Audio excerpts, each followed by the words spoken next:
in 5 Minutes podcast. My name is Igal and I'm your host. Today's topic is Jordan is Palestine. Let's closely examine the facts of history from the Arab perspective rather than the Jewish one regarding Jordan and Palestine. Jordan is Palestine, Palestine is Jordan. This is the royal decree and sentiments of two of the kings of Jordan. Palestine and Jordan are one, said King Abdallah in 1948. The truth is that Jordan is Palestine and Palestine is Jordan, said King Hussein of Jordan in 1981. Palestine is Jordan and Jordan is Palestine. There is only one land with one history and one and the same fate. Prince Hassan of the Jordanian National Assembly was quoted as saying on February 2, 1970. Accordingly, Abdul Hamid Sharif, Prime Minister of Jordan, declared in 1980, "The Palestinians and Jordanians do not belong to different nationalities. They hold the same Jordanian passports, are Arabs, and have the same Jordanian culture." In other words, Jordan is Palestine, Arab Palestine. There is absolutely no difference between Jordan and Palestine, nor between Jordanians and Palestinians, all actually Arabs. This fact is also confirmed by other Arabs, Jordanians and Palestinians, who were either rulers or scholars.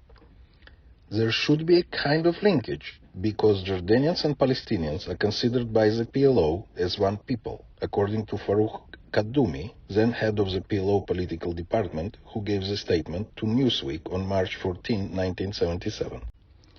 Distinguished Arab-American Princeton University historian Philip Hitti testified before the Anglo-American Committee, "There is no such thing as Palestine in history." According to Arab-American columnist Joseph Farah, Palestine has never existed before or since as an autonomous entity. It was ruled alternately by Rome, by Islamic and Christian crusaders, by the Ottoman Empire, and briefly by the British after World War I. The British agreed to restore at least part of the land to the Jewish people as their homeland. There was no language known as Palestinian, there was no distinct Palestinian culture. There has never been a Palestine governed by the Palestinians. Palestinians are Arabs, indistinguishable from Jordanians, another recent invention, Syrians, Lebanese, Iraqis, etc.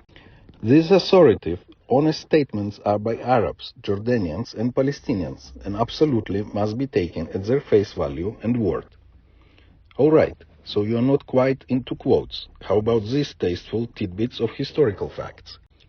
Jews, not Arabs, have lived continuously in the ancient biblical promised land of Israel, especially Judea and Samaria, for 3,700 years. This land was given as a gift by God to the children of Israel, Hebrews, Israelites, Jews, and is so stated in all of the three monotheistic religions' holy books, Old Testament, New Testament, and Quran. Faithful followers of Judaism, Christianity, and Islam all believe in the same one God and therefore must believe the word of their God. God does not make and break his promises. There is a very valuable lesson to be learned by all his children and faithful followers.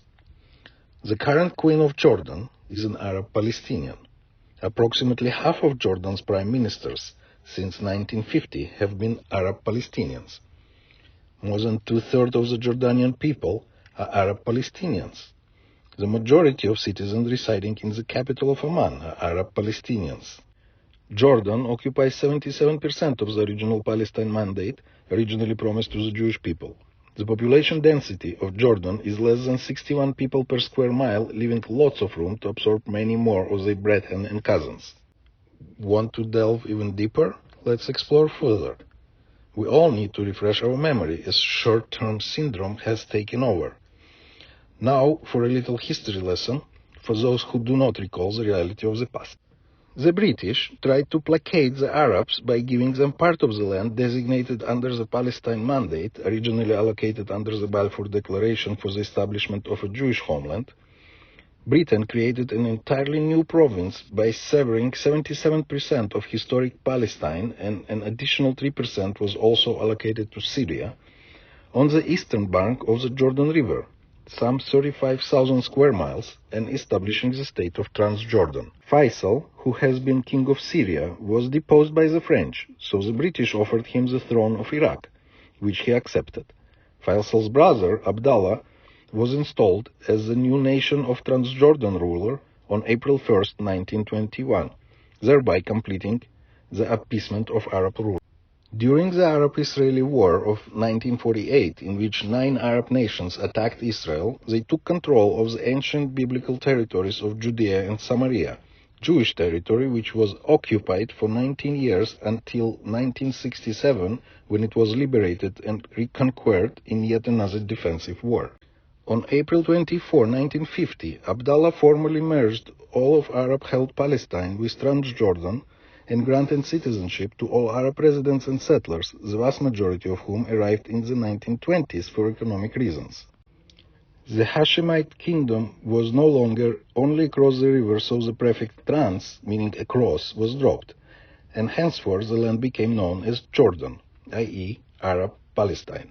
Remember, Jordan is Palestine, Arab Palestine. Don't take my word for it, listen to King Abdallah, King Hussein, Prince Hassan, Farouk Kadumi, Philip Hitti, and Joseph Farah. Arab, Jordanian, and Palestinian authorities on the subject, and listen to the historical facts as well. This was originally published by the Israeli National News on February 2nd, 2014. Thank you for listening. Follow the podcast to be the first ones to hear new episodes.